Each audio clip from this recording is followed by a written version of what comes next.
Representative Peña, I understand that Al Ramirez was the first Hispanic mayor of Edinburg? He was a great man.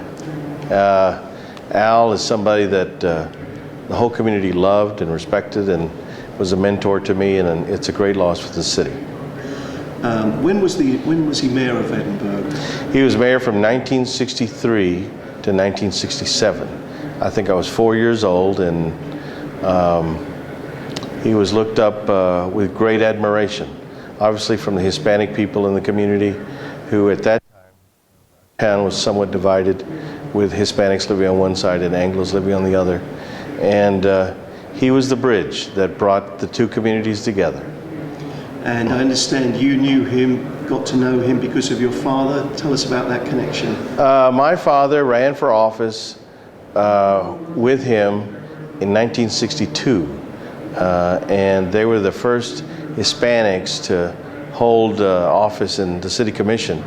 And my father was the mayor pro tem, he was the mayor. The giants, both of them. And those were sort of turbulent times in Valley politics. Explain that period and why it was so tumultuous. For those of us in South Texas, and it's occurring still across Texas, the early 70s up to the mid 70s were a very turbulent time when it came to politics and to racial relations in the Valley. Prior to this time, there was some informal segregation, a little bit earlier, formal segregation, and Hispanics were, after World War II, many of them got educations, they came home, they became professionals, and a growing middle class occurred. Hispanics began to assert themselves and get involved in politics, and in many cities, it was very confrontational. I can think of many cities, other than Brownsville, which had somewhat of good relations. Edinburg was also like Brownsville, mainly because of people like Al Ramirez. Because Al was a person who loved the community, was respected by everyone, came from a family that was deeply involved in education and caring for the community. In fact, his family were part of the original land grantees that Hidalgo County was created out of.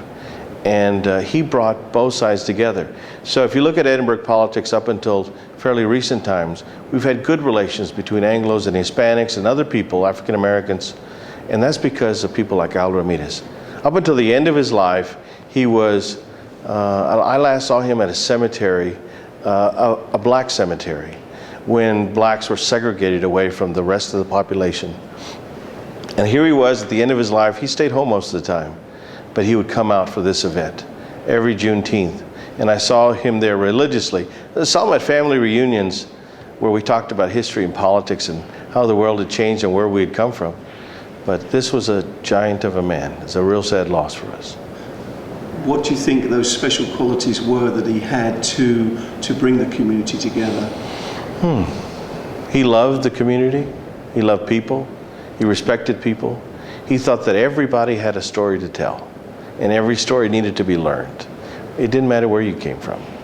He loved talking, and I remember the last conversation I had at his house with him when I was asking him to put up a political sign.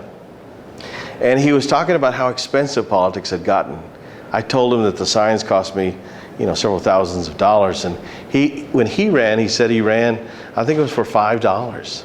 And he says he went over to Lloyd Benson's family office there in Edinburg and borrowed their copying machine.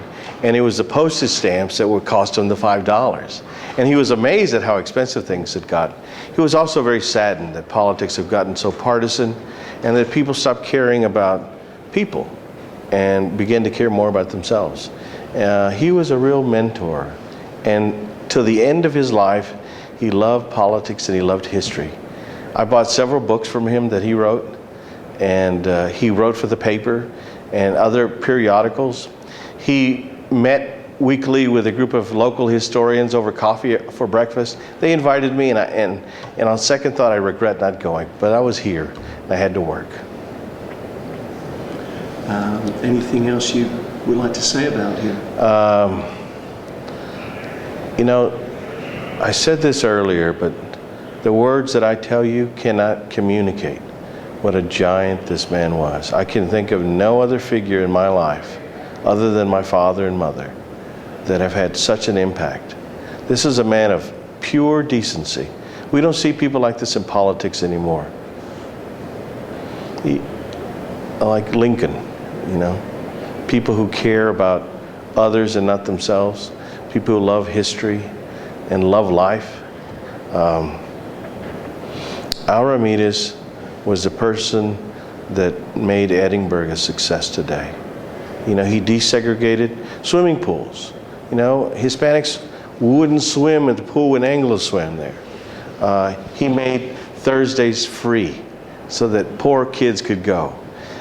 When I rode in a car with him once during a parade, back in those times, I was a little kid, but there was very polite applause on the Anglo side of town.